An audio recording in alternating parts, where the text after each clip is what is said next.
bafowethu into ekwazi ukuthi sihlanganise njengeinsizwa njengoZulu especially emadolobheni la sisebenza khona inansi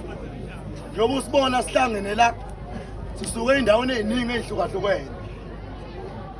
kodwa ngokugqugqumezela ukuthula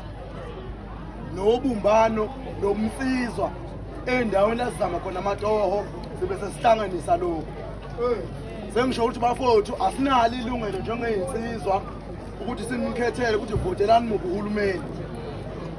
kodwa ekugcineni kosuku siyafisa ukuthi nazi ukuthi emahostela isemadolobheni nazo zonke indawo la kuhlangana khona abantu thina insizwa sihlanganisa kanje lokhu kuyasilekelela ukuthi siqede ubugebengu siqede ukuphara siqede ubukhotheni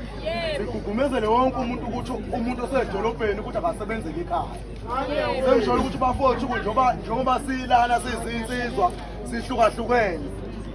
sizonikhombisa ukuthi ey'ndaweni la sihlangana khona njengamaZulu emahostela isemadolobheni kuphi esikwenzayo phezulu ngamahostela phezulu phezulu ngomsizwa phezulu phansi ngobukhotheni phansi phezulu ngengoma phezulu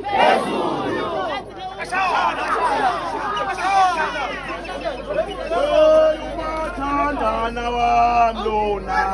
umathandana wami lona umathandana wami lona umathandana wami lona sesisho ukuthi bafowethu siyabonga bafowethu njengoba sila kunanga umkhulu ukwehleleza ukuthi akukhumbule ukuthi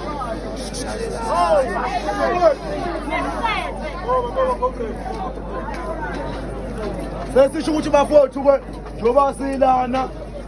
siyabonga kumkhulu ukwehleleza ukuthi akukhumbule ukuthi abantu abakwazi ukuhlanganisa abantu akubona o-DJ kuphela akubona omaskandi kuphela akuyona i-hip hop kuphela kodwa ingoma iyakwazi ukuhlanganisa abantu sengisho ukuthi bafowethu siyabonga bafowethu ukuthi sibe ingxenye yomphakathi wanamhlanje sifisa ukuthi wonke umuntu ozosuka labuyele ekhaya aphephe bafowethu